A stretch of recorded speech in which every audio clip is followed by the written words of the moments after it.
in the shadow of the Almighty.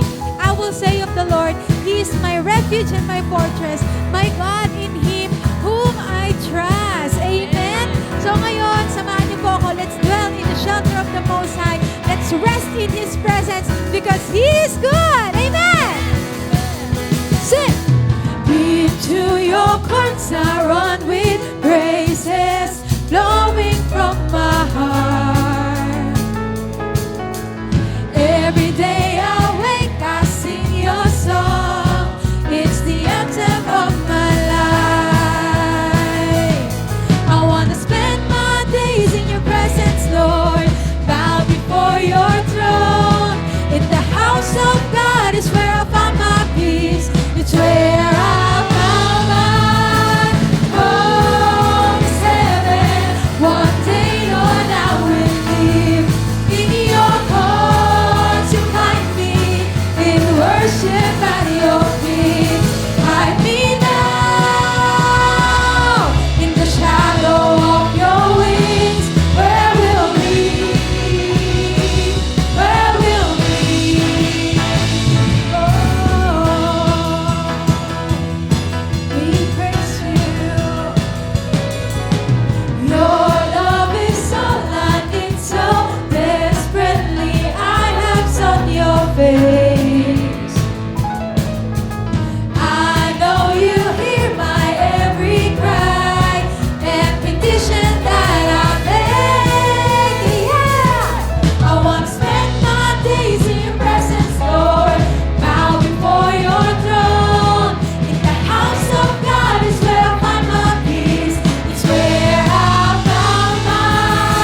great the chasm that lay between us, how high the mountain I could not climb.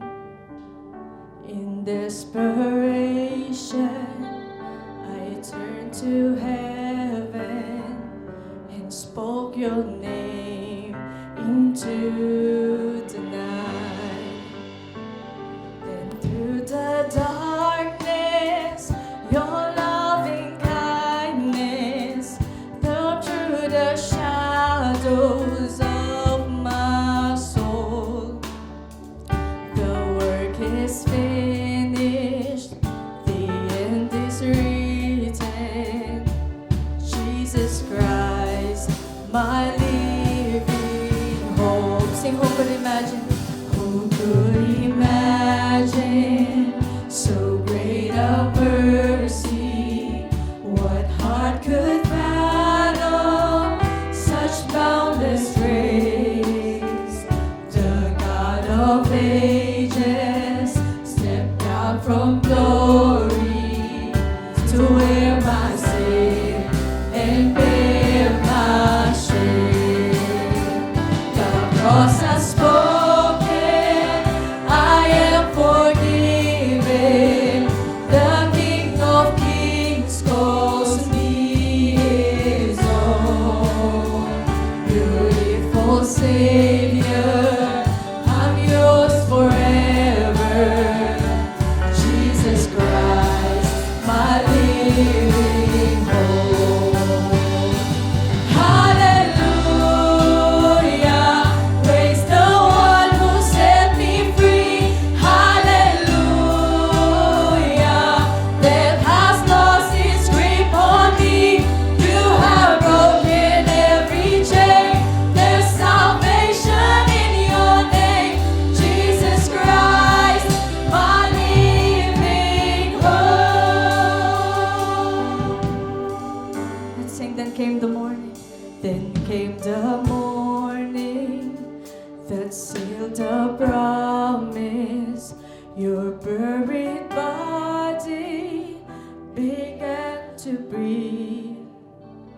Out of the silence, the roaring lion declared the grave has no claim on me. Let's sing it again. Then came the morning that sealed the promise.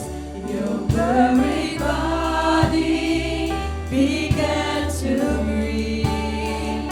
Out of the silence, the roaring lion declared that grave has no claim on me. Oh Jesus, Jesus, yours is the victory. Oh, hallelujah, praise the one who set me free. Hallelujah, death has lost its grip on me. You have broken every chain. There's salvation in your name, Jesus Christ, my living hope. Hallelujah, praise the one who set me free. Hallelujah, death has lost its grip on me. You have broken every chain. There's salvation in your name, Jesus Christ, my living hope. Jesus Christ, my living hope. Jesus Christ, my living hope.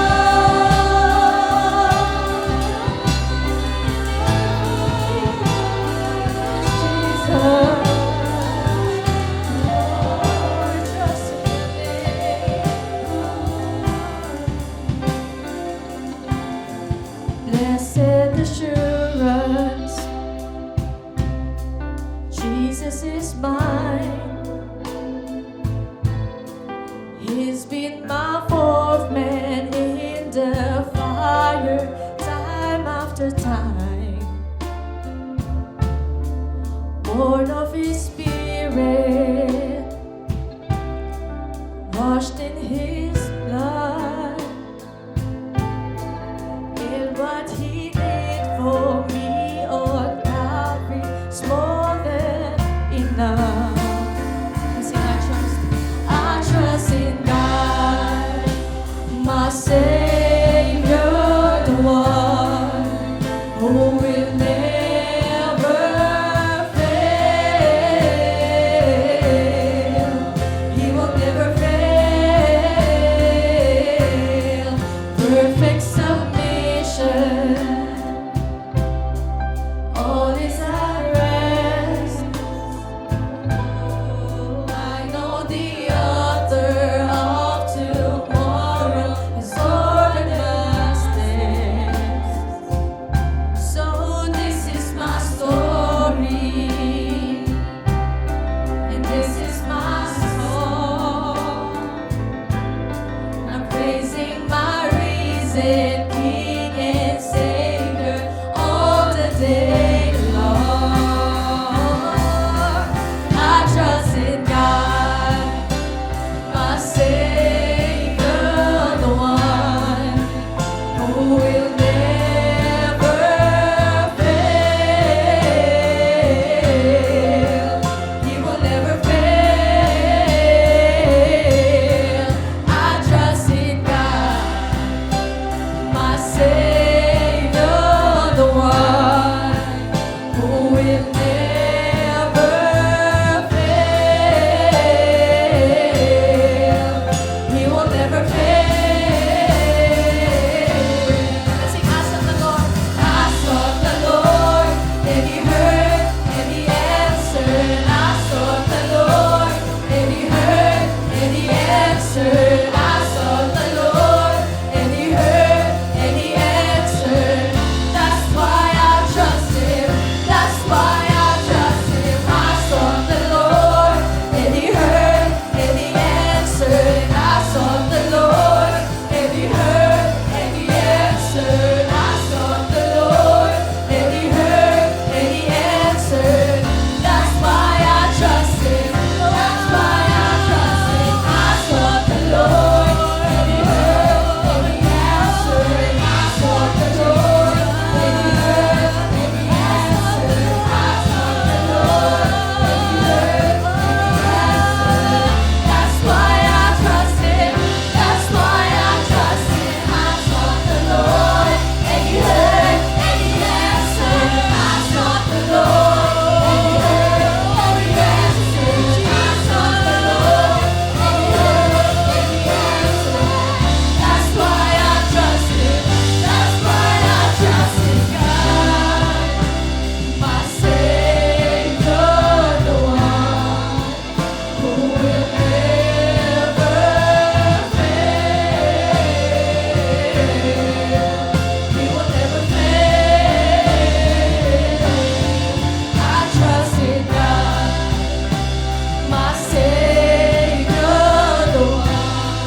this morning, Panginoon. Thank you, Jesus. Thank you, Father. We love you, Lord. Let's lift up our hands to the Lord and begin to thank Him for all the prayers na sinagot po niya sa inyong buhay, sa inyong pamilya. Sige po, let's give thanks to the Lord. Lord, thank you for the protection. Thank you, pinakita niyo sa amin ang iyong provision, Lord, sa aming family, sa local church na ito, Panginoon.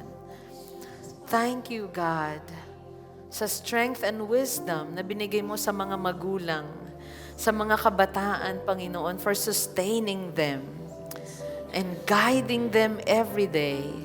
Thank you for speaking to us, O God.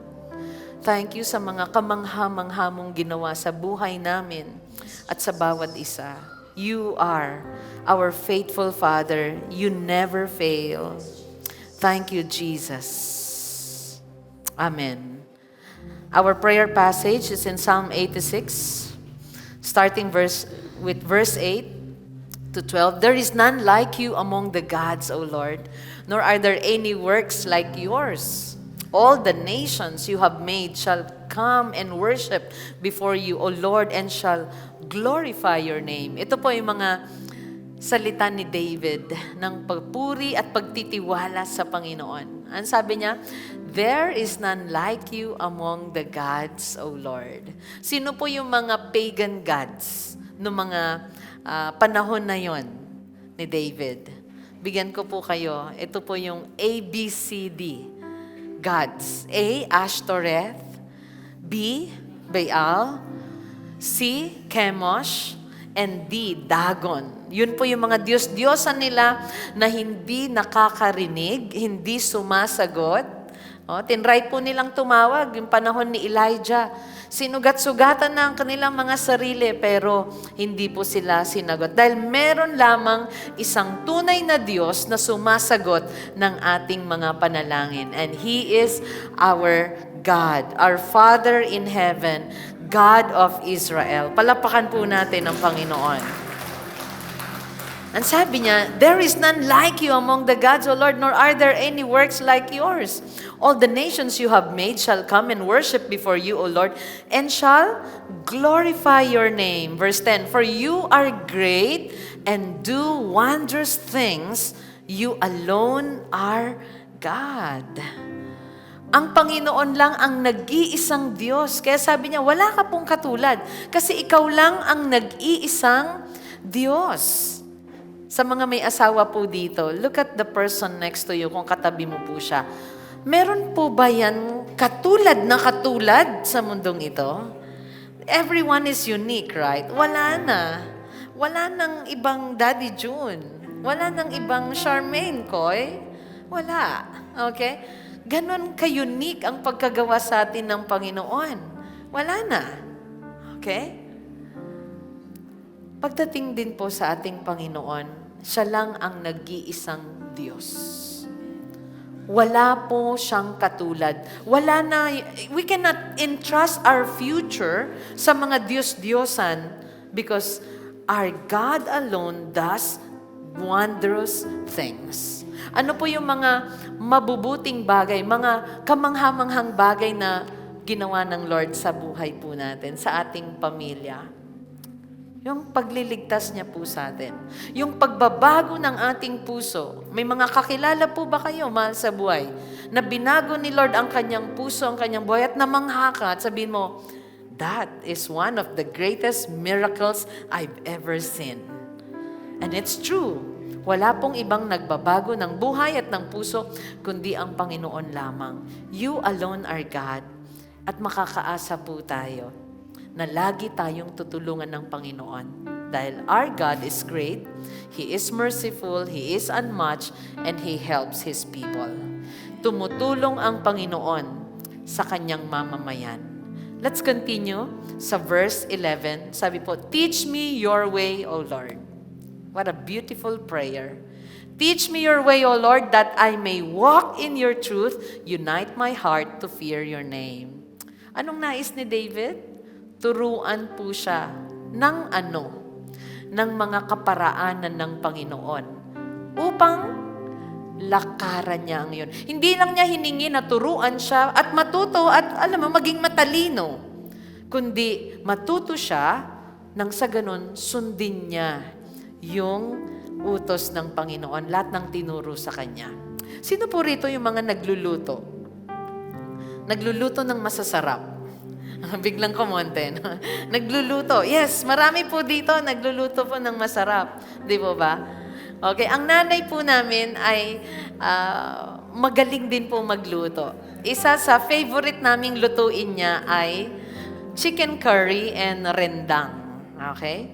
Nung mga malakas pa po siya, kapag uuwi po kami, pagdating namin doon, sa Bulinaw, may rendang o kaya chicken curry na yung talagang malakas yung pagka-ginger niya at merong dinengdeng at inihaw or pritong bangus. Ang sarap, di ba? Dumating po ako sa point na gusto kong matutunan yung chicken curry niya. Okay? At talagang kinuha ko detalyado yung kanyang recipe. Sabi ko, gusto kong matuto niyan. Turuan mo ako magluto ng masarap na chicken curry para makalimutan ako minsan ng asawa ko. Okay. At tinuro niya po sa akin, at alam niyo po, ang sarap na maturuan. Kasi nung ginawa ko po, masarap, right? Yes. Okay. Sabi ng husband ko po, napakasarap. Okay. Thank you. Alright?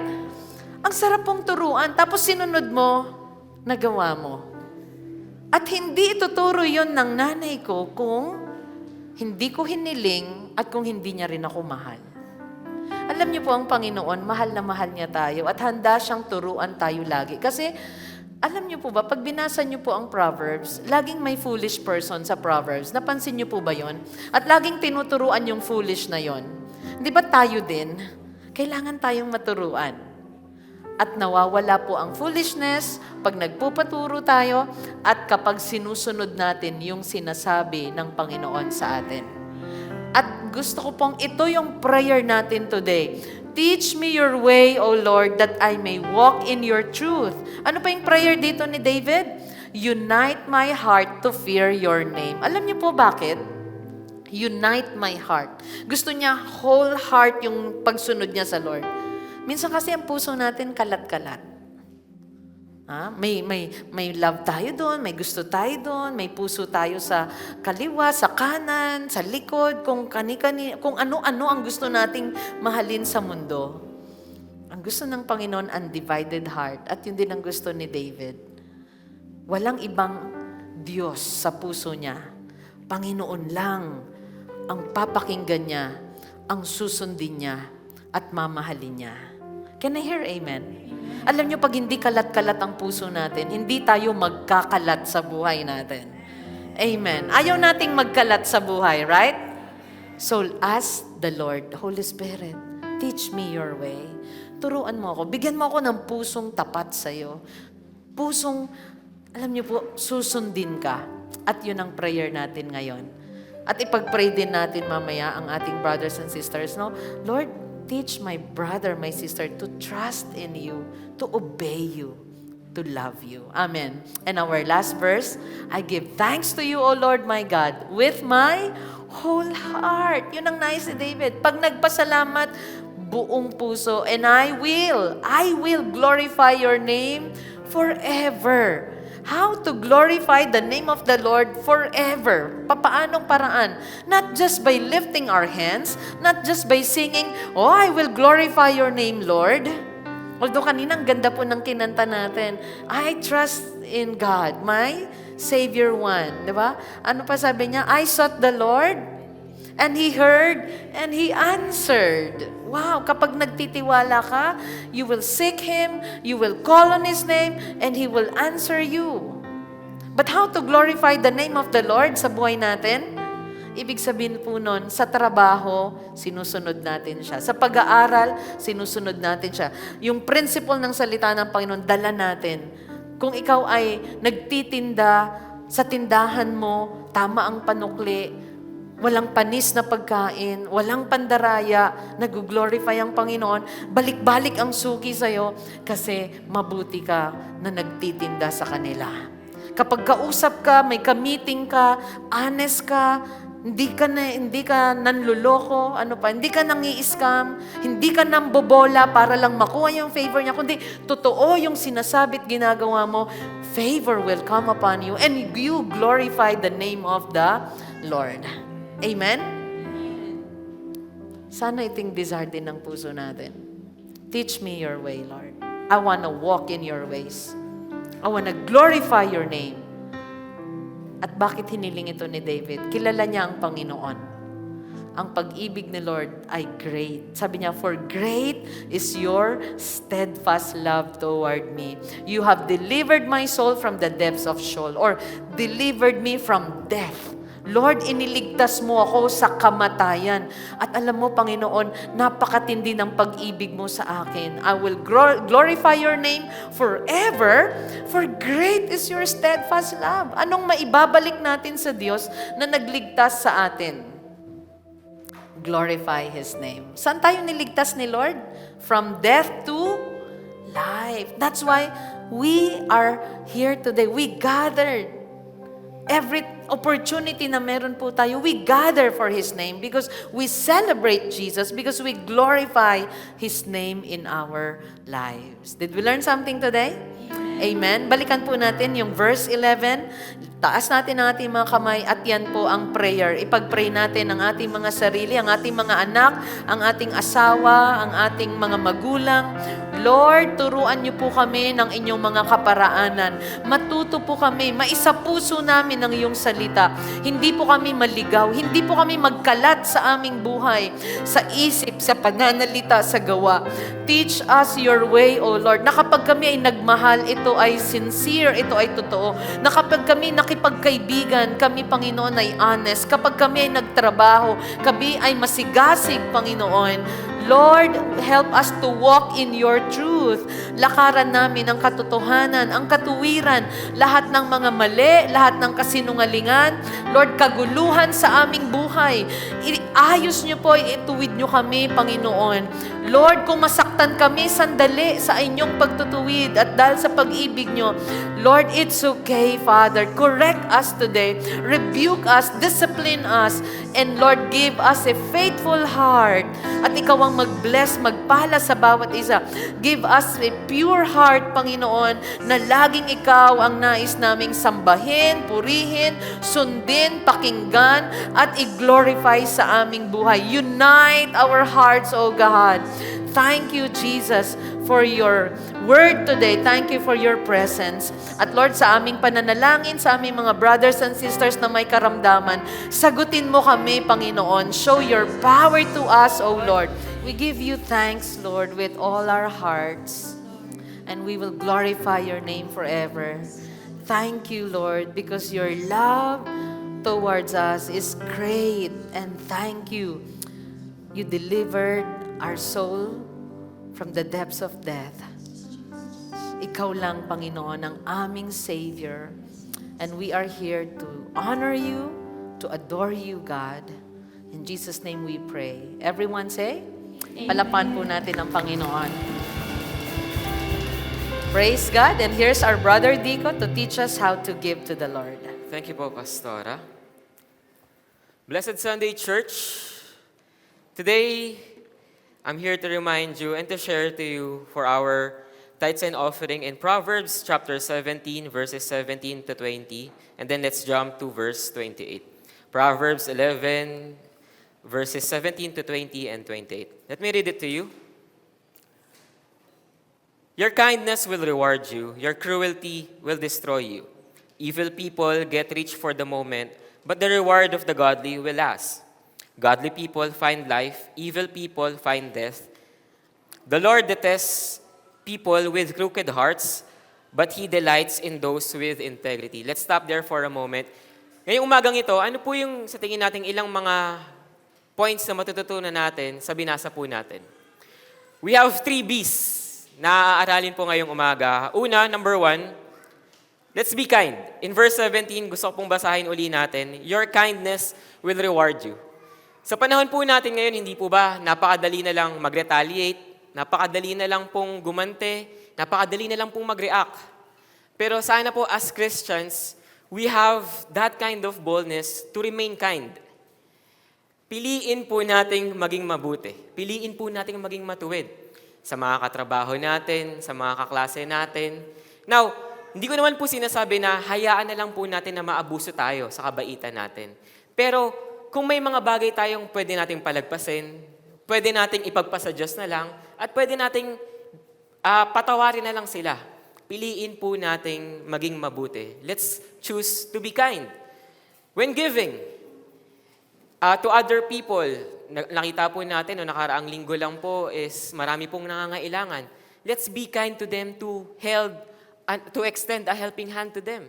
And when giving to other people, hindi po ba, huwag nating hayaan na nagkakaroon tayo ng sama ng loob na, oh, ito na, isaksak mo sa baga mo, may mga ganun tayong paniniwala, tama po ba? Pero when we give, let's be kind to people. Let's not look down on them. Piliin po nating maging mabuti. Number 2, be righteous. In verse 18, sabi po dito, evil people get rich for the moment, but the reward of the godly will last. Be godly, be righteous, maging matuwid po tayo. Kung babasahin po natin sa Proverbs, sa NLT version, ilang beses pong nabanggit dito yung term na godly. Sa Tagalog version po dito, ang naging katulad po nito is maging matuwid. Gusto ko pong basahin ito sa Tagalog in verse 18. Ang masamang tao ay 19. Ang taong gumagawa ng matuwid ay patuloy na mabubuhay, ngunit ang taong gumagawa ng masama ay mamamatay. Piliin po natin hindi lang maging mabuti, pero piliin din po nating mamuhay ng matuwid, ng buhay na nakakalugod sa ating Panginoon. Let's continue to do what is right. Tuloy ko po dito. Evil people get rich for the moment. I know, may mga kakilala tayo or may mga nakikita tayo na medyo kine-question natin na, why are these people prospering? Why are these people successful? But behind those outward looks, makikita po natin na this came from corruption. These kinds of resources ay hindi po nanggaling sa tama. Ano po yung sinabi sa kanila? Evil people get rich for the moment. Yes, nakikita po natin na nagtatanggumpay sila. Yes, nakikita po natin na successful sila. Pero ito po ay panandalian lamang. Sandali lamang ito. Pero ano raw po ang godly? But the reward of the godly will last. Ito po ay magtatagal. Ito po ay mananatili. Tuloy po natin, godly people will find life, evil people will find death. Meron pong buhay sa pamumuhay ng matuwid. At ano naman po ang kahihinatnan ng mga taong nagpapatuloy sa kasalanan nila? Kamatayan.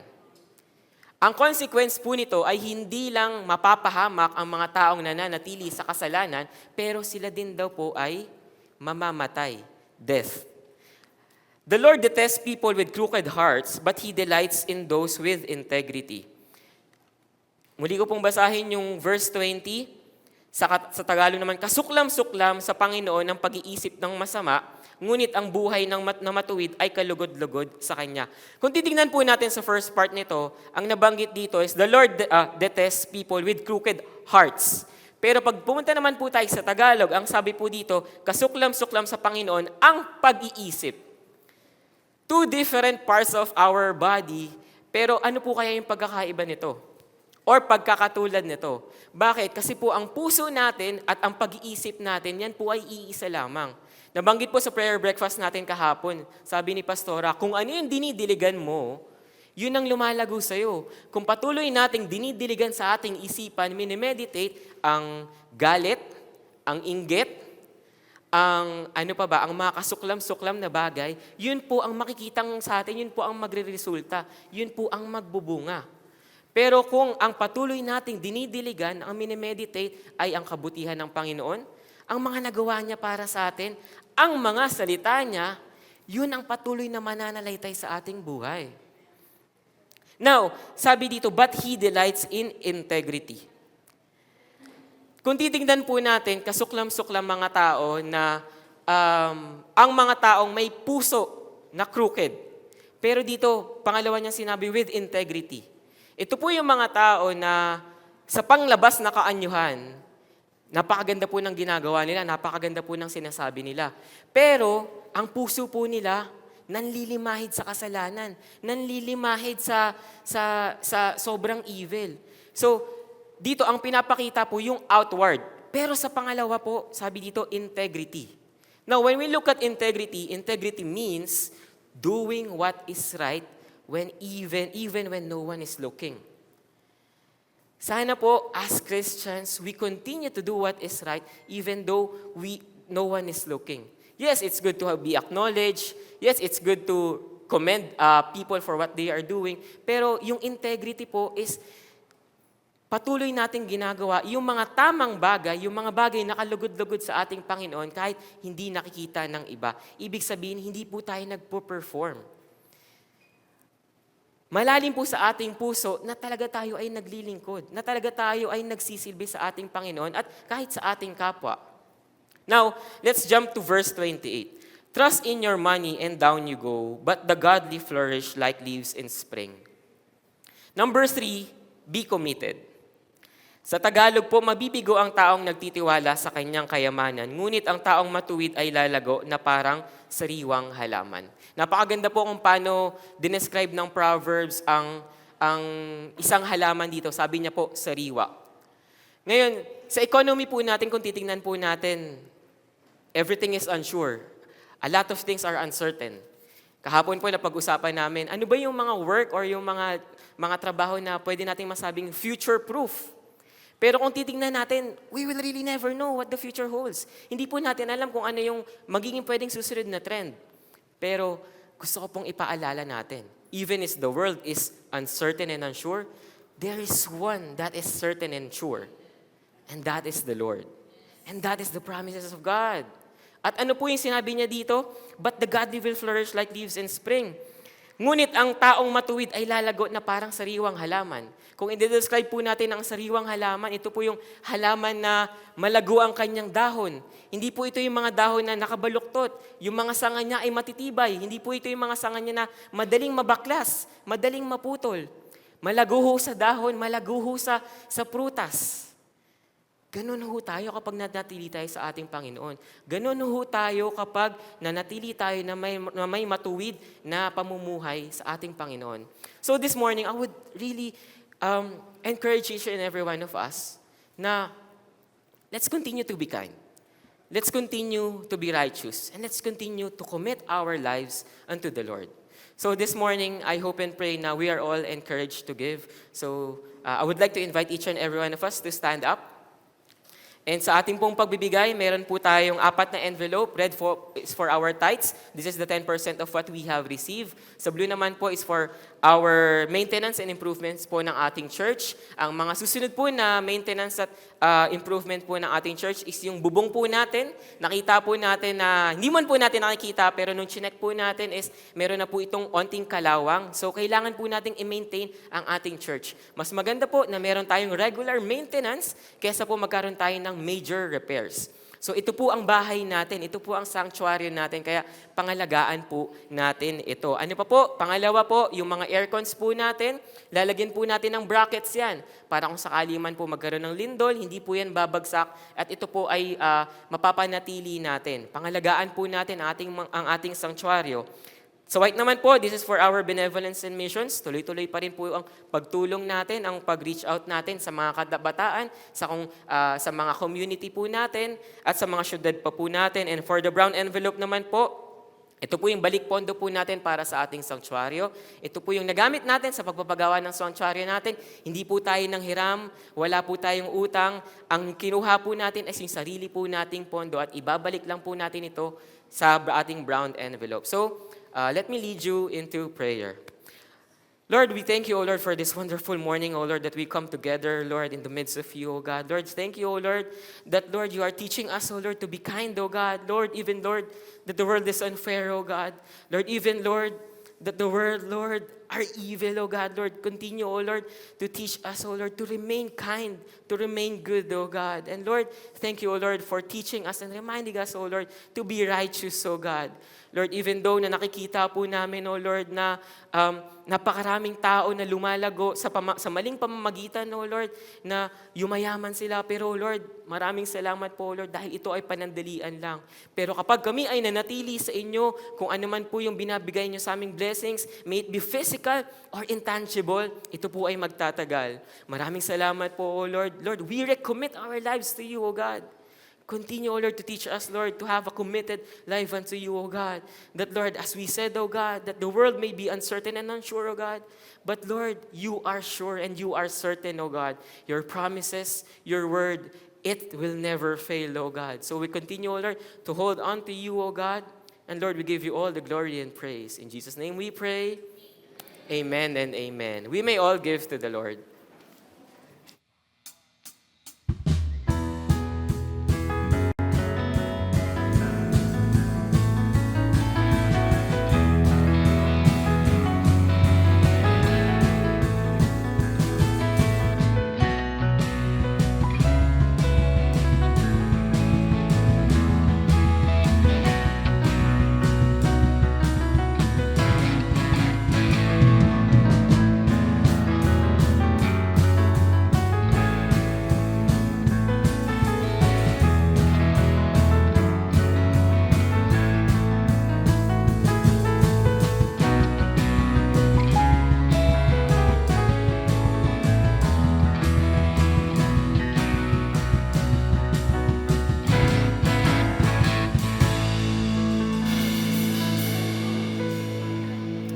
Let me give you some reminders for our August and September. August 31 is our youth fellowship and young adults. Nung nakaraan po, napakaganda ng ihanda ng ating youth team. Palapan po natin ang Panginoon. Naging panelist po natin, ang ilang young adults po natin. Naging pagpapala tayo sa mga kabataan. At sa mga youth and parents, yan, magtulungan po tayo. Dalhin natin sa church ang ating youth. Kung ako yung kabataan sa panahon na to, I feel so blessed kasi talaga po ang gaganda ng mga tinuturo sa kanila. Ang gagaling po ng ating mga youth leaders also preparing for every activity. So let us reach out, let us invite, and be a blessing to the next and present generation. Amen? And ang ating level 2 class ay na-move po sa lahat ng Sundays po ng September. Dito po yan sa ating sanctuary, 1 p.m. to 5 p.m. So we invite everyone, you are free lahat ng Sundays, no? Hapon ng September, mag-register lang po tayo sa ating ushers table. Okay, let's continue our series on the book of John. Natapos po natin ang book of John at ngayon sa John 14 po tayo at ang ating theme sa John 14, let not your heart be troubled. Ang ganda pong paalala nito na wag po tayong mabalisa, yan, wag po tayong maging agitated sa future, sa present situation natin. And our passage, ang unang part po na pag-aaralan natin ay ang John chapter 14 verses 1 to 6 only. It says here in ESV, let not your hearts be troubled. Believe in me, in God, believe also in me. In my Father's house are many rooms. If it were not so, would I have told you that I go to prepare a place for you? Okay, bago natin ituloy sa verse 3, sa John chapter 13, Jesus told the disciples that one of them will betray Him. At ang sabi pa ni Peter kay John, John, katabi mo si Jesus, tanungin mo nga kung sino. Okay. So ikwento ko po yung nangyari. At sabi ni John, Lord, sino daw? At ang sabi niya, kung kanino ko ibibigay yung dinip kong bread, yun yung magbe-betray. At binigay niya yon kay Judas. So, bago niya sabihin itong, let not your hearts be troubled, galing sila sa sitwasyon na nasa Last Supper sila. Sinabi niya na one of them will betray him. At ano pa? Jesus washed the disciples' feet, and Jesus gave them a new commandment, and that new commandment is to love one another. Napakarami po, mga 40 plus or 50 plus one another's in the New Testament. At isa po doon yung love one another as I have loved you. Nung sinabi niya yon, ano pa yung mga binili niya? So, mapansin po natin no, na sa book of John, okay, merong time si Lord sa crowd, pero most of the time, pinakita dito ni John the Beloved na may marami ng private moments si Jesus with His disciples. Okay? May public time, may public ministry si Jesus, pero may private moments o ministry siya with the disciples. So ito na yung sinasabi, let not your hearts be troubled. Someone will betray me. Okay, one of you. Ano pa? This is the new commandment. Kaya ko pinakita na hinugasan ko yung mga paan ninyo. You have to love one another. Okay, you have to be servant if you want to be the first. Ano pa? Peter, sabi niya, where I go, you cannot come. Sabi niya, Lord, I will die for you. No, you cannot come. In fact, you will deny me 3 times. Tapos nag-close na po yung John chapter 13. At ito na yung 14. Nagsasabi ang Panginoon sa kanila ng comforting words, let not your hearts be troubled. Siya po ay mabibetray, siya po ay mamamatay, siya po ay ililibing, pero magre-resurrect. Sabi niya, let not your hearts be troubled. Believe in God, believe also in me. In my Father's house are many rooms. If it were not so, would I have told you that I go to prepare a place for you? And if I go and prepare a place for you, I will come again and will take you to myself, that where I am, you may be also, and you know the way to where I am going. Thomas said to him, one of the disciples, Lord, we do not know where you are going. How can we know the way? Jesus said to him, I am the way and the truth and the life. No one comes to the Father except through me. Let's bow down our heads. Let's pray. Father, thank you for the reading of your word. Thank you for your promises. We ask, God, that you teach us, lead us. You are our great teacher. Sa pamamagitan po ng mga salita, makasumpong po kami ng comfort. And Father, ano man yung gusto mong ipagawa sa bawat isa sa amin, tawagin niyo po kami. Kausapin niyo po kami at bigyan ng kalakasan mula sa Holy Spirit to obey you and glorify your name in our lives. In Jesus' name we pray. Everyone say, Amen. Under the theme, let not your heart be troubled, sa John 14, our first topic, the comfort of Christ promise. Ang mga pangako po ng Panginoon ay nagbibigay sa atin ng kalakasan. Ang isang tao kapag nangako sa atin at sinasabi niyang may future ka sa akin, hindi ba't pakikinggan natin yon? Okay? Sa isang company, pag alam nating wala tayong seguridad, wala tayong future, madali po tayong umalis. Pero pagka sinabi, nilay down sa atin, this is your future. This is how you begin. Ito yung gagawin mo while you are here, and your future is this. You will retire with a big amount of money or commission, or you will have a great reward. Anong gagawin mo? Hindi ba't mag-i-stay ka? Okay? Sa mga ladies, nung ikaw ay kinausap ng nanliligaw sa'yo, at sasabihin niya, I don't know kung sa mga guys nasabi niyo ito, pero pag sinabing, I love you and I will marry you, anong sinasabi nun? I love you, stay with me, you have a future with me. Can I hear amen? At anong gagawin naman ng kausap ng babae? Hindi ba mag-i-stay ka? Ako mag-i-stay ako. Aba, sa lahat ng lalaki, ito mapapakinggan ko, I have a future sa'yo.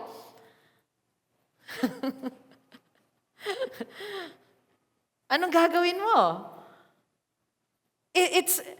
It's a solid statement. Mapagkakatiwalaan mo. At ang mga salita ng Panginoon ngayong umaga, naway matagpuan po natin na magbigay sa atin ng comfort, ng lakas to remain in Him. Na manatili sa Kanya at hindi po lumayo sa Kanya. Remember, sa book of John din po niya sinabi yung mga salitang, abide in me or remain in me. Ating aralin ang verses 1 to 6. And the first verse is a call to trust.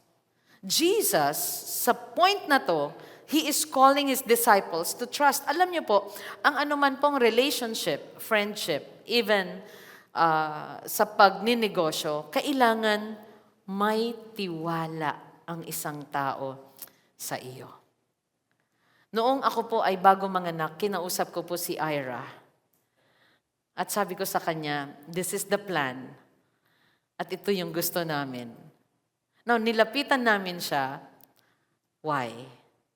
Because we know na yun ang kanyang work. We know na kapag nagtrabaho siya, ay meron pong excellence. Ipinagkatiwala po namin sa kanya ang aming baby. At hindi lang baby, ako. No?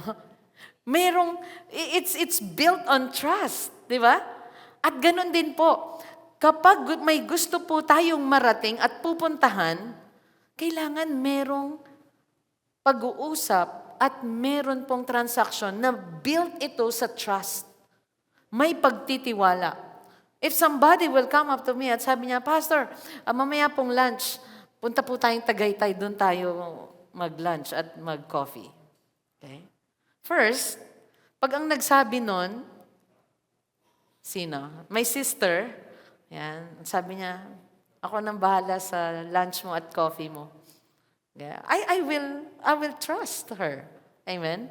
I know her. Ano pa? Masayang kasama, masarap kasama. At may sasakyan siya. Sasama ako. At sabihin ko sa kanya, kasya ba kaming 3? Kasya, kahit 5 pa. Alright? A call to trust. At si Jesus dito sa verse 1, sabi niya, do not let your hearts be troubled. Isipin niyo po yung kasama nila ng 3 years. Nakita nilang maghimala, mag-provide. He is their master, their Lord and Messiah. At sasabihin niyang, alam niyo, maghihiwa-hiwalay tayo. Ako, i-betray, tapos kayo, ikaw Peter, di-deny mo ako. Okay? And the rest of you, alam niyo, lilisanin niyo ako. Anong mangyayari? Tapos sabi niya dito, do not let your hearts be troubled. Mangyayari ang lahat ng ito, pero do not let your hearts be troubled.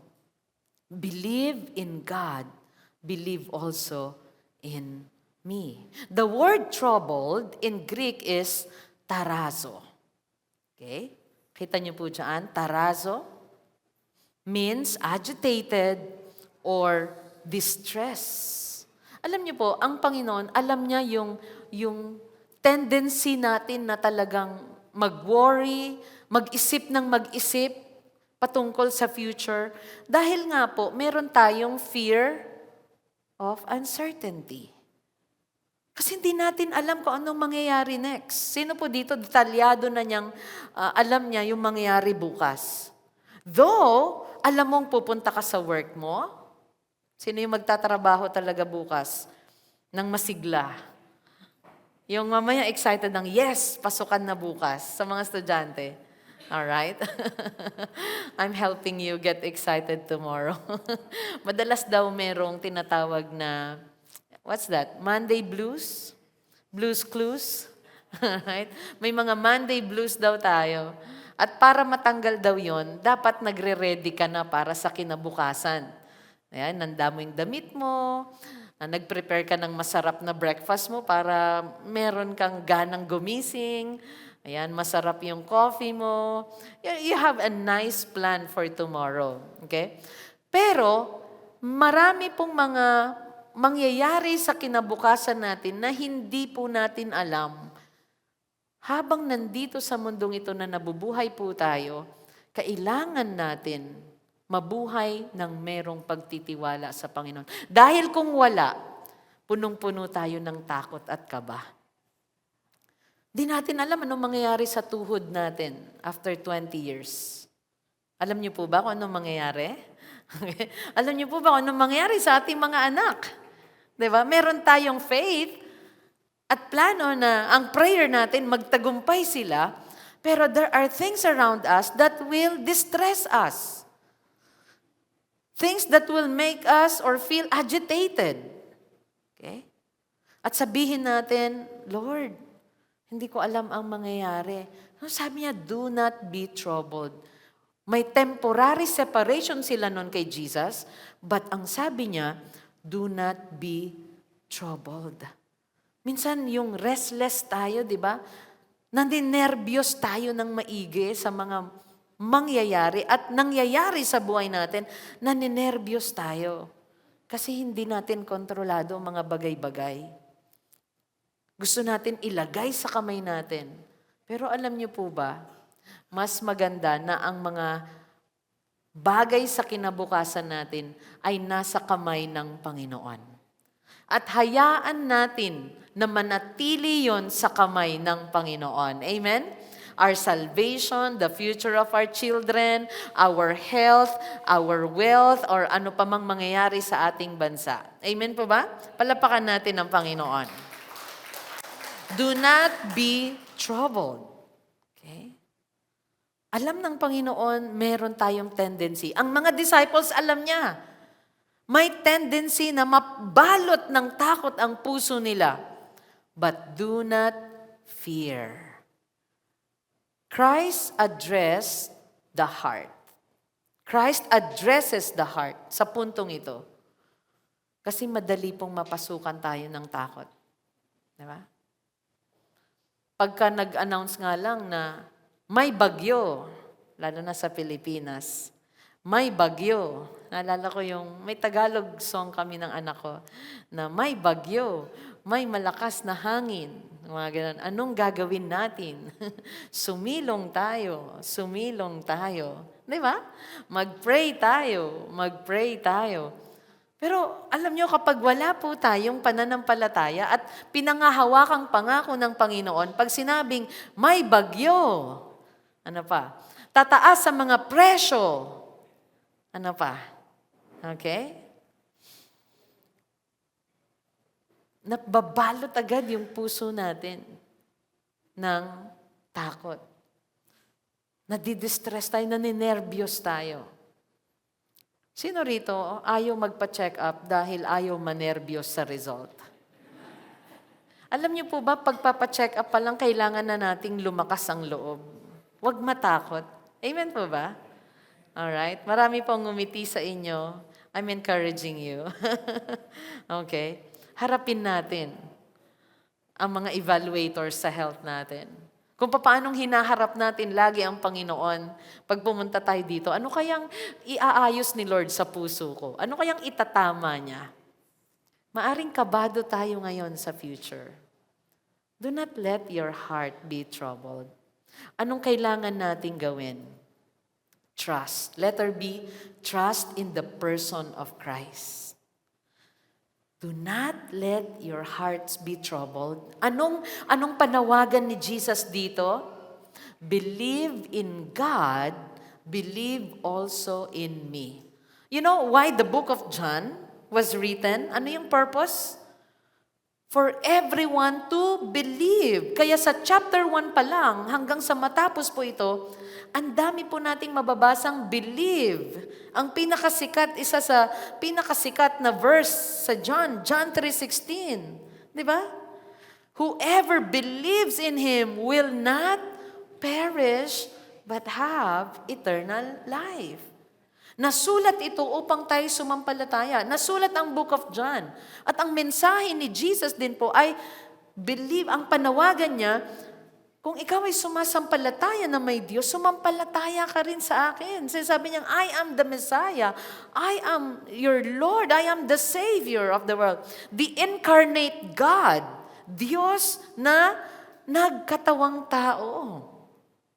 To save us. So sabi niya, trust in me. Believe in me. It's a claim to divinity. Alam niyo po, powerful po yung sinabi niyang, believe in God, believe also in me. It means, I am divine. Sinong divine dito? Wala. May nagpangalang divine? Naalala ko yung palaro nung Sunday sa child dedication. Parang narinig ko lang yung divine sa Candy Crush at one time. Divine. Parang ganon. That's the word. But ito, pag sinabi niyang, believe also in me because He is divine. He is God. Jesus calls for equal trust in Himself as in the Father. John 10:30, anong sabi niya? I and the Father are one. Ako at ang Ama ay iisa. So ang panawagan niya, believe in me. Believe in me. I am the Savior of the world. Believe in me. I am the way. I am the truth. I am the resurrection and life. Mark 5:36. But overhearing what they said, Jesus said to the ruler of the synagogue, do not fear, only believe. Wala tayong kontrol sa kinabukasan. Ang kaligtasan ay hindi natin mababayaran. Pero ano po ang nire-require sa atin? Sumampalataya. Believe in the Lord Jesus Christ. May mga lugar noon na hindi pa natin nakikita, lalo na sa mga panahon na wala pa pong internet, hindi natin masasearch yung lugar. Sasabihin lang, binook kita ng ticket, makikita mo ang Singapore, makikita mo ang Taiwan, makikita mo ang Germany, makikita mo, ang Europe. Binook ka ng ticket, wala kang idea ng mga bagay. But dahil doon sa papel na yon at sinabing makakarating ka doon, naniwala tayo. At ganun din po, do not fear sa mga mangyayari sa mundong ito. Believe in Jesus. At isa pong kinatatakutan ng buong sangkatauhan ay death. Kaya nga po, dinil ni Jesus kahit yung bagay na yon sa kanyang salita. We will not perish, but we will live and reign with Him. Ano pa yung sabi niya sa magkapatid o kay Mary? Though you will die, you will live if you believe in me. Kaya bago po siya pumunta sa puntong ito, binuhay niya sino? Si Lazarus. At ilang araw na si Lazarus sa tomb? 4 days. Pinatunayan niya, He is the resurrection and the life. So kung una, yung first verse, it's a call to trust. Number 2, verse 2 to 3, pinakita dito ng Panginoon, there's a place prepared for those who believe. May future with Jesus. Meron ng lugar na nakahanda sa mga sumasampalataya sa Kanya. There's a place prepared for everyone who believes. Nag-book tayo, for example, ng trip. Nag-book tayo ng travel. And then, anong isa po sa nire-require sa atin kapag ng ibang bansa? Ng embahada, kailangan may place. May address tayo na pupuntahan. Pag sinabing, pupunta ako ng Singapore, dapat meron kang address na i-declare saan ka sa Singapore. Pag sinabi mong, sa T. Samson, BF Homes, walang T. Samson, BF Homes sa Singapore. Okay? Anong meron doon? Bukit Jelutong? Wala ding Bukit Jelutong sa Singapore. Wala. I think Malaysia yon. Okay? Anong meron? doon sa mga kainan na masasarap. Is there Orchid? Orchid Street? Mga ganon. Hindi ko na maalala yung mga street sa Singapore. Merong Orchid. Orchard! Yung pala yung nasa isip ko. Orchard. Alam na alam ni Brother Dico kasi nandun ang kanyang girlfriend. Okay? If you're watching, Steph, hi. Okay? There's a place prepared. For those, kanino? For those who believe. And let me tell you, meron ding place prepared for those who do not believe. Napakahalaga po na meron tayong lugar na mapagpapahingahan, lugar na, saan yung lugar na madalas we hang out, okay? With our friends, with our family. Okay? Kami dati ni Brother Chris, may favorite kami dati na kainan sa SM Fairview, pero nag-close na. There's Ayutthaya, Congo Grill. Mga nagsara yun, Rox, ewan ko ba? Alright? Pero may mga iba doon sa ibang branches. It's nice to have a place to rest. Kapag pumunta po kami ng Pangasinan, meron po kaming uuwian na mapagpapahingahan. Okay? Sino rito pag umuwi ng Marinduque, may mauuwian, umuwi ng Bicol, ng Mindoro, sino yung mga taga roon? Diba? Batangas. Ang ganda po na meron ng place prepared for us. Let's go to verse 2 and 3. Sabi niya dito, in my Father's house are many rooms. Ini-imagine ko paano sinabi ni Jesus ito sa mga disciples. Alam niyo po kapag kinakabahan ka, natatakot ka, or ang isang bata, pag kinakabahan at natatakot, paano ka mag-explain? Di ba may masaya ka? Alam niyo, yung pupuntahan natin, mamayang saya-saya, huwag ka nang umiyak. Di po ba? Ganon tayo. Naranasan ko po magturo ng preschool at may isang araw na merong isa kaming student, iyak ng iyak dahil po sa ulan. Okay? So kahit hindi science subject yung tinuturo namin, napa-science kami. At bigla-bigla kaming nag-drawing ng clouds, di ba? ng rain, tapos ng evaporation, and then condensation. Remember that? And then, nag-form na naman ng clouds, paikot-ikot. At in-explain namin yun ng napakasaya at kung ano yung mangyayari kapag lumabas tayo at nagpaulan, kung papayagan ka ng mommy at daddy mo. May excitement.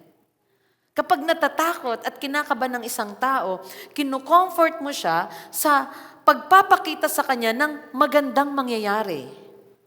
Okay? My husband, ang isa sa fear, wala po siyang halos takot sa buhay na nakita ko. May isang fear siya na natawa ako at natawa. No? Dumating ako sa point, inasar-asar ko siya. Umakyat kami sa Ferris wheel sa MOA. Sinong nakaakyat doon? Hindi ko po malalaman na takot siya doon kung di namin nagawa yun. And then we went to Tagaytay. Akala ko biro lang. We went to Tagaytay and then sumakay uli kami doon sa giant Ferris wheel with my cousin. And nung nandoon na kami, nagpapawis siya at talagang nagbubutil-butil yung pawis niya. At dahil ako naman ay mapang-asar, inuyug-yug ko ng konti yung sabi ko, ang ganda oh. At si tahimik lang yung mata niya sa akin, mamaya ka. Parang gano'n. You know what? Huwag niyo pong gagawin yon tulad ng ginawa ko. Pag may takot ng isang tao, ang best to comfort the person is, ilang minuto lang to, bababa rin tayo. Di ba ba? At ipapakita natin sa kanya, tingnan mo yung nakikita natin sa taas, iba sa nakikita natin sa ibaba. Amen po ba? So, I was a bad comforter no mga time na yon. Jesus is the best comforter. Sa mga panahon na to with the disciples. Sabi niya, in my Father's house are many rooms. Isipin niyo po mga disciples, saan sila nagpupunta sa ministry? Anong sabi ni Jesus? The Son of Man, wala nga akong matuluyan eh. Wala ngang unan minsan eh. Or sabi pa nila, may mga times nagutuman sila, nalipasan ng gutom dahil sa pagme-ministry eh. Tapos eto siya, sasabihin niya, alam nyo, mangangalat kayo. Peter, dideny mo ako. Pero huwag kayong mag-alala, huwag kayong matatakot. In my Father's house are many rooms. If it were not so, would I have told you that I go to prepare a place for you? Verse 3, and if I go and prepare a place for you, I will come again and will take you to myself, that where I am, you may be also. I love that comforting word. Where I am. If you can highlight that, Yana. Where I am, you may be also. Kung nasan ako, nandun din kayo. Maghihiwa-hiwalay tayo ngayon, temporary, pero kung nasan ako, nandun kayo. Di ba parang ito sa mundong ito? Sa mundong ito, pagkatapos ng gathering natin ngayon, kanya-kanya ulit tayo. At sa mundong ito, hindi natin alam kung kailan uuwi ang isa't isa sa atin sa presensya ni Lord. Pero ang sigurado, kung nasaan si Jesus, naroon tayo. Because we believe. Because we believe. Kaya pag natatakot po tayo, anong mangyayari sa future ko? Anong mangyayari sa pamilya ko? May mga times tulog na tulog ang anak ko, ang gwapo niya, ang sarap titigan. At ang peaceful, sabi ko, hi, nako, ang payapa ng bahay. Sana matulog siya 3 hours straight nang makagawa ako. Okay? Alam niyo po, pag nangyayari yon, at tinititigan ko siya, isa sa mga bagay na nasa isip ko, ano kayang future ng anak ko? Ano na kaya ang mundo sa mga panahon? Lumilipad na kaya ang mga sasakyan? Okay. May masasakyan kaya siya sa mga oras na yon? Okay. Dalawa lang po yun. Mababalot ang puso ng takot or mababalot ng excitement na nagsasabing, the Lord is there for him. The Lord will guide him. The Lord will protect him. The Lord will bless him. The Lord will make him mighty in the land. Kapag meron tayong faith sa Panginoon, hindi mababalot ng distress ang ating puso. Sabi niya, where I am, you may be also. Sa sinabi dito ni Jesus, sa verse 2-3, makikita natin yung reality of heaven. Letter A, the reality of heaven. Anong sinabi niya? Father's house. Yung pagkakasabi niya ng Father's house, it is an intimate term. That heaven is not just a place. It's a home. In my Father's house. Di ba, ang sarap po nung meron tayong home.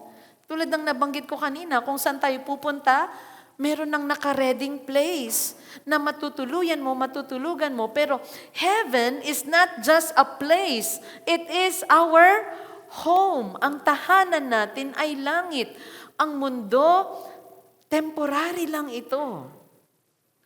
Kaya wag tayong matakot. Meron tayong future kay Kristo. Maliwanag na future, siguradong future kay Kristo.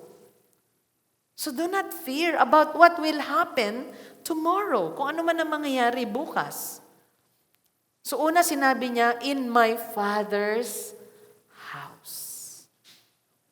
Merong tahanan. Isa sa basic needs po ng bawat tao, pamilya, magkaroon ng tahanan. At gusto natin ng tahanan na yun ay mapayapa. Gusto natin sa tahanan na yun, busog tayo. Sa tahanan na yun, masaya tayo.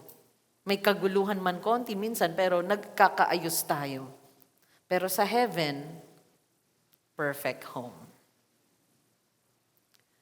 2 Corinthians 5:1. For we know that if the tent that is our earthly home is destroyed, we have a building from God, a house not made with hands, eternal in the heavens. Though this speak about a new body, katawang panlangit, dito pinapakita rin po the reality of heaven. May katawang pangmundo tayo, panglupa, bibigyan tayo ng katawang panlangit. Hindi ito pwede. Pumunta nga lang tayo sa space, kailangan natin ng suit. Hindi ito pwede. So kung pupunta ka pa ng langit, ng heaven, ang magbibigay na po sa atin noon ay ang Panginoon, heavenly body. So, heaven is real. Tell the person next to you, heaven is real. Last one, heaven is our home. Amen. Hebrews 11:16. But as it is, they desire a better country, that is a heavenly one. Therefore, God is not ashamed to be called their God, for He has prepared for them a city. Dito tinawag yung ating heavenly home. City. The city of God. Kung tatanungin ko pa kayo, anong city nyo gustong tumira ngayon? Di ba kaya nga nagkakaroon ng minsan sabi, gusto ko sa Pasig City. Gusto ko sa Makati City. Wow. Di ba? Why? Kasi nakikita natin yung improvement, nakikita natin yung ganda. Narinig nyo na ba na may mga taong sabing, ay, gusto ko sa Caloocan. Excited. Gustong-gusto ko doon. Yan ang pangarap kong city. Di ba? Keep praying. Amen. Alright? Nung first time kong makita yung Eastwood, yung BGC dito sa atin, it's like, wow. Napawaw lang, wow. Di ba? Let's walk and say, wow, it's clean, it's nice. Hindi po ba? Ang sarap pong maglakad-lakad. Naranasan nyo na pong maglakad-lakad dati dito sa may Ultra Mega, sa may bowling center, sa may Guardian Angel School? Naranasan nyo na maglakad doon? Naalala ko si Kylo. One time si Kylo, nila Sister Hasmin, papuntang church na inuupahan. Nagre-rent pa po tayo noon. Dito sa T. Samson. May training siya, drum training I think with my husband, Brother Chris. Hindi po siya natuloy. Umuwi po siya. Kasi nalaglag siya doon sa butas na merong sofa dati. Nawala yung sofa. So nalaglag siya doon, naputikan po siya. Kasi minsan sabi ko, ba't may sofa dito? May gulong. Minsan merong branch ng kahoy, may cup. Kasi kung ganda naman ng ating mga reminders na danger zone yan. Nawala yung sofa. Nalaglag po siya noon. Andito ba si Kylo? Kung I don't know kung naalala niya po yun. Okay. Buti hindi po siya dumiretso, lumusot. Medyo maliit-liit pa siya noon. Or they call it balingkinitan ba? And that's why wala pong perfect place to live in sa mundong ito. Kahit ang dami pong Dubai, ang dami pong mga impossible things na naging possible doon. Na talagang walang city, walang lugar, pero nalagyan nila. Ginagawa nilang napakaganda. Pero may isang lugar po doon na hindi na rin matirhan kahit na ni-reclaim nila. It's been years na hindi po napakinabangan. Nagka-problema sa kanilang construction.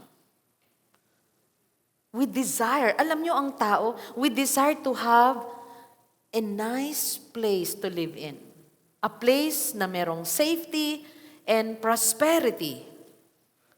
Pero tandaan po natin, heaven is the perfect place for those who believe in Jesus. Palapakan natin ang Panginoon. The reality of heaven, next na sinabi ni Jesus, in my Father's house, next, there are many rooms. Naranasan po natin ang ating church na studio type, andun na lahat. Isang room lang. Naging classroom, naging training room, discipleship room, naging counseling room, wedding room. Lahat talaga nangyari doon. Di ba? And I'm sure may mga nagsimula din po dito na lahat nandoon na sa isang kwarto. Nangarap tayo, nagsumikap tayo, humingi tayo ng tulong sa Panginoon, at ngayon meron tayong 2 rooms, 3 rooms, di ba? Natutuwa po tayo sa buhay na binigay ng Lord at na-enhance yung life natin. At kung tayo po ay sa studio type ngayon at sabi natin, ang aming bahay punong-puno ng staff kasi nandyan na po ang lahat. It's okay. Sabi ko, I will still visit. It's okay. Let's enjoy what we have. Pero nung sinabi ni Jesus na many rooms, there is sufficiency. And there is hospitality. And there is room for all who believe. Recently, naghahanap po kami ng place para sa youth retreat na kayang i-accommodate hanggang 50.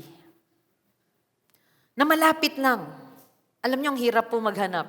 Nang malapit lang, within the city, na may swimming pool, hindi siya hotel, pero kayang i-accommodate ang 50 people. Baka meron po kayong pangarap na magpatayo ng ganon. Go. Alright? Para may youth retreat house, parang ganon. Mahirap maghanap. At kapag puno na ang mga kwarto, anong sasabihin? Ay, sorry po, wala na po kaming available rooms. Pwede po sa ibang date na kayo. Alam niyo po, sa langit, walang ganon. Na nagsasabing, pasensya na po ha. Pasensya na, Angel, hindi ka makapasok ngayon. Puno ang langit. Doon ka muna sa baba. Walang ganon sa langit. Many rooms. Ang dami. So sinasabi niya dito na Matthew, tax collector ka, di ba?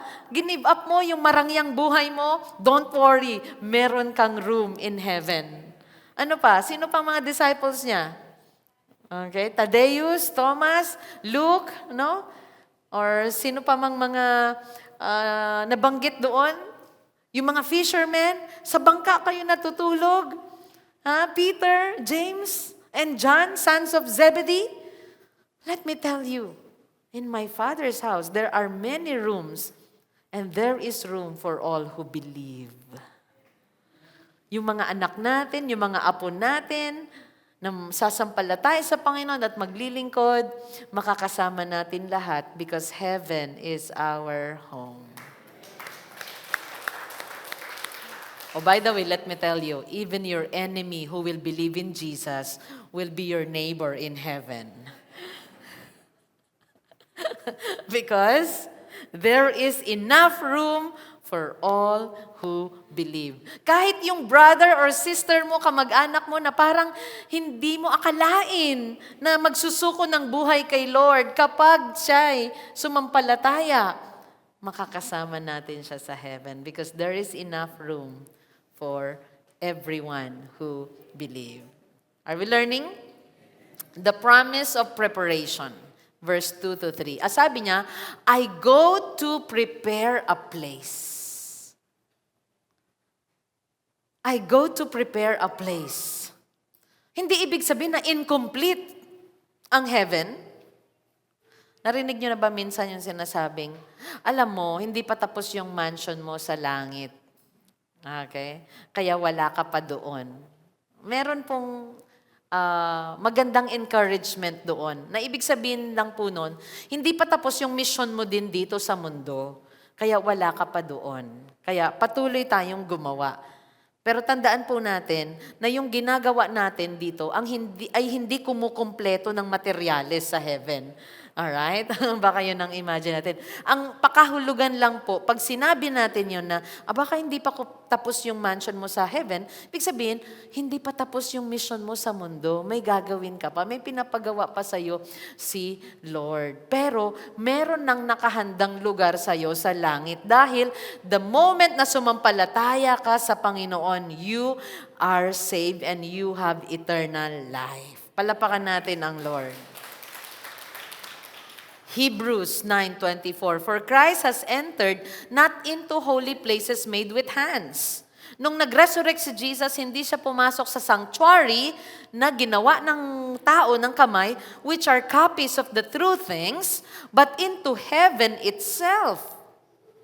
Sa mga nag-Hebrews series, alam nyo, may Book of Hebrews series tayo. You can go back to those recorded preachings. Maunawaan natin lalo nating maunawaan na ang Panginoon ay hindi pumasok sa sanctuary na pinapakita po sa Old Testament. Ang pinasukan po niya ay heaven itself, now to appear in the presence of God on our behalf. And what is Jesus doing there? Interceding for all of us. So nandoon siya, no? Nakahanda na sa lahat ng sumasampalataya, may room. Letter C, meron pong assurance of return. Ito naman po pangako niyang, I will come again and will take you to myself, that where I am, you may be also. Maganda po na mabasa po natin yung sinabi ni Paul sa 1 Thessalonians about the return of the Lord, yung pagbabalik niya. So tandaan po natin, Jesus came as God incarnate. He was born in a manger. He died a criminal's death. He was buried but resurrected. No? He is our Lord, He is our Savior, and He ascended to heaven. And when He ascended to heaven, sabi niya, I am leaving you a gift. He is the Holy Spirit. And that's why we are never alone. We have the Holy Spirit. And then sabi niya, I will come back and take you to where I am. Kaya sabi ni Paul, may mga taong mamamatay, pero makikita natin sila in the air, kapag bumalik ang Panginoon. We call it rapture. It's not written in the Bible. Pero yung event na ito, yan po yun. And then, what will happen? Yung mga buhay pa, na hindi makakaranas ng kamatayan, will meet the Lord in the air, and we will be with Him forever. Let's go to 1 Thessalonians 4:16-17. For the Lord Himself will descend from heaven. That's the second coming. Descend means bababa siya from heaven with a cry of command, with the voice of an archangel, and with the sound of the trumpet of God. And the dead in Christ will rise first, yung mga namatay na. Kaya tandaan po natin, ang second coming ay merong command from heaven. Merong voice of an archangel at meron pong sound of the trumpet. Kaya pag wala pa tayong naririnig na ganon, hindi pa second coming. Okay? At kung may nagpapanggap na siya daw yung Son of God, sabihin mo, wala ngang archangel, wala ngang trumpet na tumunog at ito'y galing sa heaven. At lahat nun makakarinig. Bula ang propeta po yung ganong tao, nagsasabing Son of God siya. And we have one in the Philippines na nagkiklaim, he is the Son of God. Okay? Run away from that person or from people na magdi-declare sila po yun, na nandito na. Verse 17, then we who are alive, sabi dito, we who are alive, who are left, will be caught up together with them in the clouds to meet the Lord in the air, and so we will always be with the Lord. Di ba sabi ni Jesus, kung papaano akong umakyat, ganon din ako bababa. At kapag bumaba siya, kasama na niya ang lahat ng sumasampalataya sa Kanya dahil earth is our temporary dwelling, heaven is our home. Palapakan natin. At sa heaven, wala na pong goodbyes. Wala nang paalaman sa heaven. Dito, ang dami pang paalaman natin, di ba? Alam niyo, pag pumunta ako ng party, may event, I am giving myself 30 minutes to 1 hour na paalaman. Okay? Mag-uumpisa paalaman, hanggang sa makarating ka sa exit, 30 minutes na yon. Okay? Kapag nagpaalam. Sa heaven, wala na pong paalaman. We are with each other and with the Lord forever. Amen. Next, number 3. A path made clear. Kailangan klaro. Saan ang daan papuntang heaven? May panawagan para magtiwala sa Panginoon.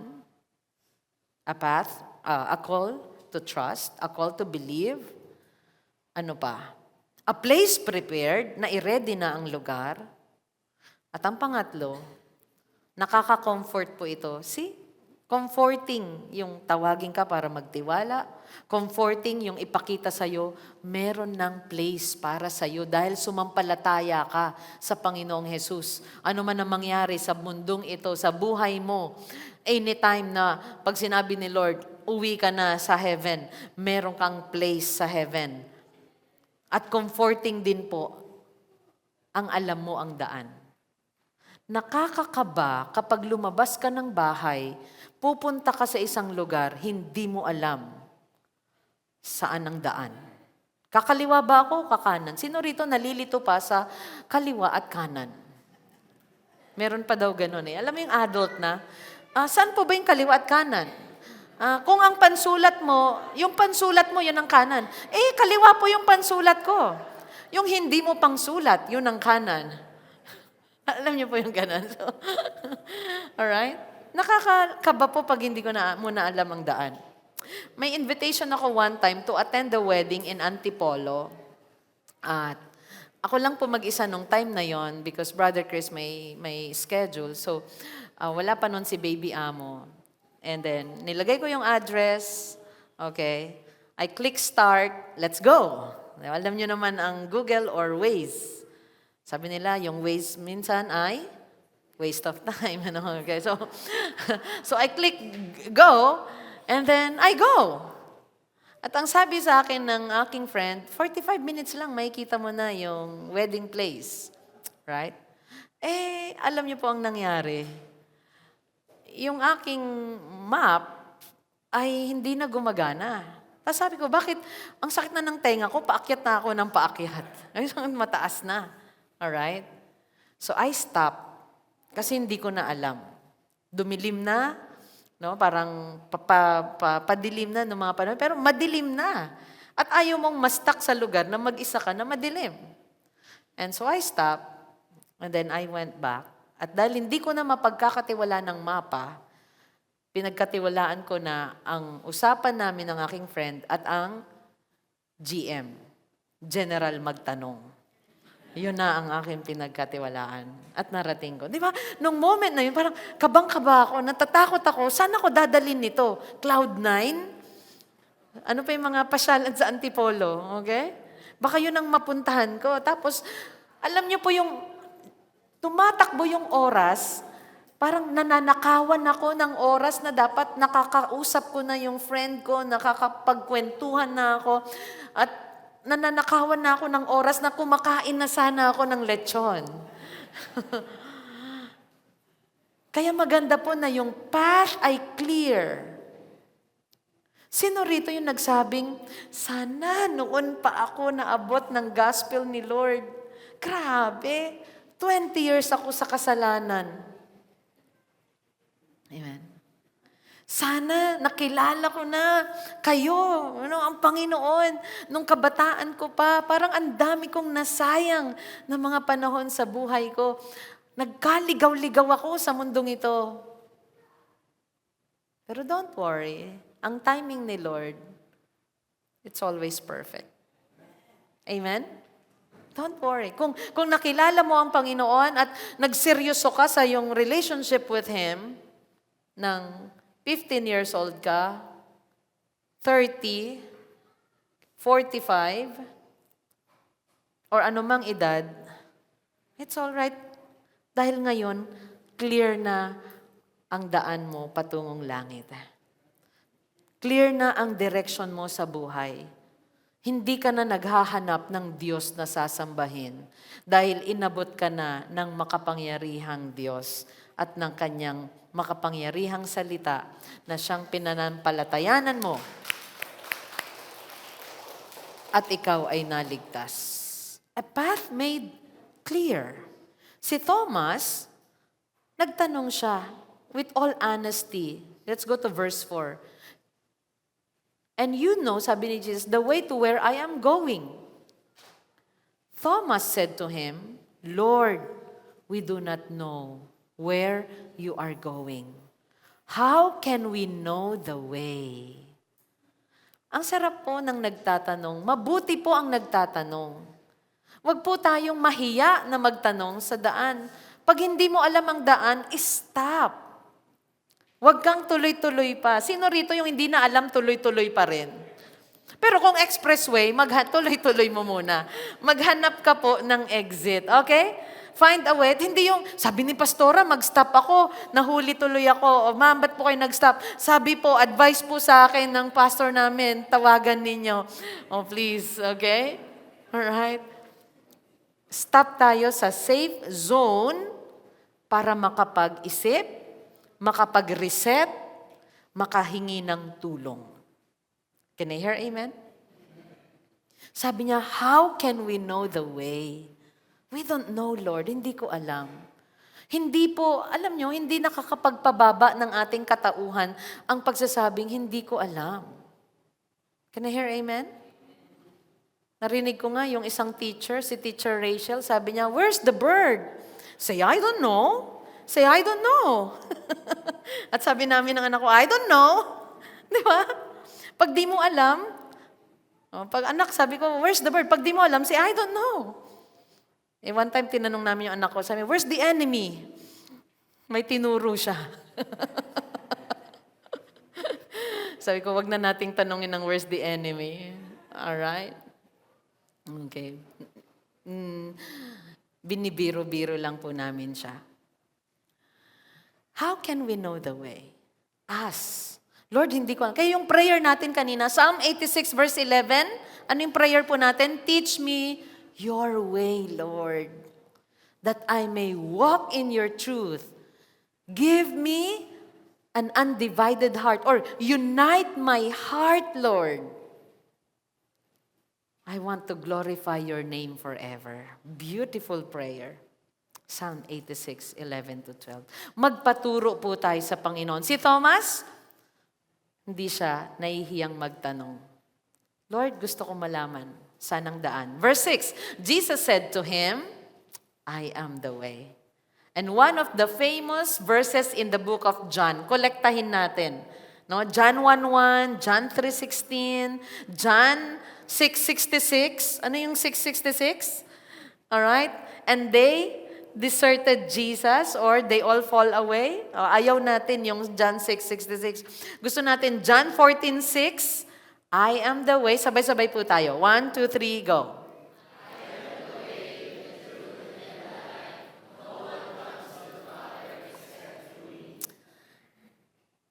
Clear path.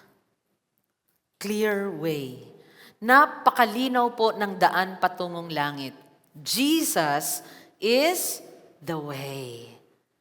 So meron pong uncertainty. The disciples' uncertainty, di nila alam. Anong gagawin natin? Magpaturo tayo, magtanong tayo. Ang Biblia, wag po natin kakaligtaan na aralin, pakinggan araw-araw. We have our online devotion replay at malapit na tayong magbalik sa live. Alright? Palapakan natin ang Lord. Tinanong ko yung husband ko kung pwede na kaming mag-live. Alright? At siya ang una, sa unang taon. Okay. May uncertainty. I don't know. I don't know where to go. I don't know the answer, Lord, sa problem na to. Manatili lang po tayo sa Panginoon. Marami din po ako naging tanong, nanatili ako sa Lord, nanatili ako sa salita niya, hindi agad nasagot, pero katagalan, lumilinaw ang mga bagay-bagay sa aking pangunawa sa tulong ng Holy Spirit at ng Kanyang salita. Palapakan natin ang Panginoon. Letter B, Jesus clarifies the way. And always remember, the Word of God clarifies. Lahat ng blurred sa buhay natin. Dati, ang vision natin patungkol sa pag-aasawa, raising children, about money, magulo, di ba? Ang alam lang natin, basta magtrabaho ka, umangkin ka lang ng umangkin, yayaman ka, hindi. Sa Panginoon, ang linaw. You work hard. You trust Him. You have to obey His commands, the principles of the Bible of sowing and reaping. Learn how to give and you will be prosperous. Maliwanag. Ganon din sa kaligtasan. I am the way and the truth and the life. Hindi po a way, a truth, a life. Ibig sabihin kasi nun, marami pang daan. Ano po ang sinisira or winawasak nito na maling kaisipan sa atin? O pananampalataya? Di, pare-pareho lang naman. Lahat yan papunta rin ng langit. Pare-pareho lang yan, sinasamba din naman ang iisang Diyos. No. Kung hindi si Kristo kinikilalang Messiah, Lord and Savior, na pag-aralan natin sa first few chapters ng John, malinaw po ang sinasabi. Jesus is the way, the truth, and the life. The means nag-iisa. No one comes to the Father except through me. Are we learning? Amen. Jesus is the way. Acts 4:12, and there is salvation in no one else. And there is no other name. Sabihin nga po natin, no other name. Under heaven, given among men by which we must be saved. Anong pangalan lamang? Jesus. Jesus is the way. He is the truth. He is the life. Letter C. The exclusive yet universal invitation. Alam niyo po, itong salvation, itong panawagan to believe, it is universal invitation, pero meron din siyang exclusivity. Alright? Para sa lahat, alam niyo marami po ang Biblia na ganon, naturo. Okay? Sinasabing, God's love is unconditional, pero meron ding condition. Okay? Merong universalism, merong exclusivism. Let's go to Matthew 11:28. For the sake of time, okay, I skip some verses, and let's go to this passage. Matthew 11:28. Come to me, all who labor and are heavy laden, and I will give you rest. Though the way is exclusive, Jesus is the only way. It is offered to all. To all ages, to all races. Sa lahat ng lahi, sa lahat ng gender, sa lahat po ng edad. Though the way is exclusive, it is offered to all. Revelation 22:17. The Spirit and the bride say, come, and let the one who hears say, come, and let the one who is thirsty come. Let the one who desires take the water of life without price. Lahat po ng nagnanais ng buhay, nagnanais po ng kapahingahan, ng kaligtasan, si Jesus ang daan.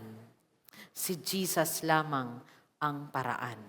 And let me remind everyone, Jesus is not one of many ways. Not one of many ways. Kaya hindi pwedeng sabihin natin, sumampalataya na lang ako sa lahat para wala akong mamiss, maligtas ako. Jesus is not one of many ways. He is the only way, and He is sufficient. Sa Waze, sa Google Maps, may mga suggested ways po sila how to get to your destination. For example, how to get to SM Caloocan, I think there are 2 to 3 ways for me. You can go to Bagumbong straight or Villa Maria, and then ikot-ikot ka doon, Punta kang sports complex, then makita mo ng SM Caloocan. Or, you go right, ikot ka, pumunta ka sa Old Caltex. Alam nyo, yung mga natira dito ng matagal, yung kanto na sangang daan, hindi yun Caltex ang itsura, pero laging sinasabi, sa Caltex. Wala nang logo ng Caltex, Caltex pa rin siya. Di ba? Alright? So, para lang baka malito yung mga Gen Z and Generation Alpha and Generation Beta. Caltex yan. Paano naging Caltex? Basta, Caltex yan noon. Hanggang ngayon, Caltex yan. Nakuha niyo po sa mga taga rito? Yes. Okay? So yun po yung third way on how to get to SM Caloocan. Alright? So punta ka doon. Now, I'm giving you an example. There are 3 ways to get there. But sa kaligtasan, there's only one. There's only way. Jesus is the only way. At ang sarap ng hindi nalilito. Ang sarap ng hindi nakakalito. Ang sarap ng hindi ka na naghahanap ng way. Kasi yun yung way. The only way. And His name is Jesus. No other name. His name is Jesus. The comfort of Christ's promise, pinakita sa atin ng Panginoon, and He is calling us to trust Him. Number 2, pinakita po sa atin, ano man ang tinitirhan natin sa mundong ito. Let's go down to the next page. Ano man ang tinitirhan natin sa mundong ito. Saang city ka man, saang barangay ka man, there's a place for everyone who believes in Jesus. And it is prepared in heaven. Heaven is our home. At ang daan po natin papuntang heaven, it is clear. Napakaliwanag po nito. Kaya, before we end, let me give you Isaiah 26:3. Sabi dito, you keep him in perfect peace, whose mind is stayed on you because he trusts in you. That's our last verse. Sabay-sabay po nating basahin. 1, 2, 3, go. You keep him in perfect peace, whose mind is stayed on you because he trusts in you. Ang sarap po ng may kapayapaan. At kung mabubuhay po tayo dito sa mundong ito, at habang nabubuhay tayo, let me encourage you. Remain in Jesus Christ. Remain in His promises. Manatili tayo sa Kanya. Trust His promises. At meron tayong kapayapaan na mabuhay. We are not troubled, not in distress. And if you are, call on Jesus. Okay? Pero pagdating po sa future at kaligtasan po natin, it is already prepared and laid down. So do not fear, my brothers and sisters. Magbiyahe ka, lumabas ka ng bahay, mahihiwalay ka, pansumandali sa iyong pamilya, sa iyong asawa, mga anak. Malayo ka sa magulang mo ngayon, may nasa abroad kang mahal sa buhay. Remain in Christ. Heaven is not our eternal home. Or earth is not our eternal home. Heaven is our home. Trust in Jesus. Did you learn something today? Let's all rise and sing this song for the Lord. I trust in God, My Savior, the one who will never fail. He will never fail. Oh, I trust in God, my Savior, the one who will never fail. He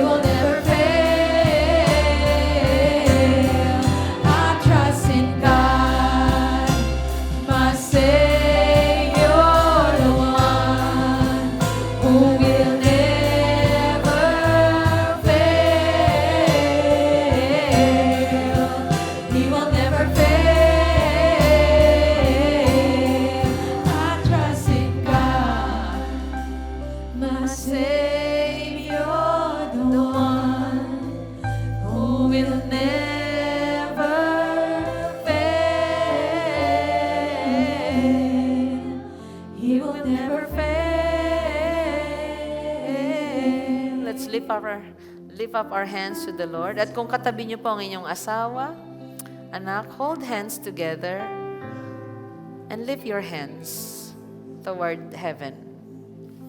Salamat, Panginoon. Pinayapa niyo po ang aming puso't isipan ngayon dahil sa inyong mga pangako. Thank you for your promises. Thank you. Tulad ng aming inawit, you never fail. Sa mga may kaba at takot, Lord, sa kanilang kalusugan, Lord, patuloy niyo pong ipaalala sa kanila, you are with them. At kayang-kaya po naming harapin ang bawat bukas na kahit na anong pagsubok ang nariyan, dahil meron po kaming maliwanag na kinabukasan with you. You are with us.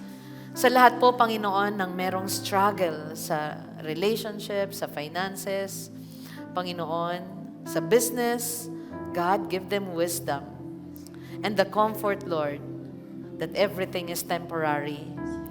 Na habang ginagawa po nila yung tama at naaayon sa iyong kalooban, sasamahan mo sila at hindi mo sila iiwan o pababayaan.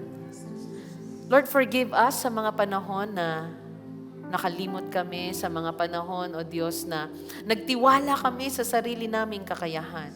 Forgive us. Today, we entrust everything to you, O God. May mga times, Panginoon, parang nawalan kami ng faith dahil sa alala namin. Nakapagsalita po kami ng hindi tama. Forgive us. Today, we declare you are our Savior. We want to love you forever, and we remain in you, O God.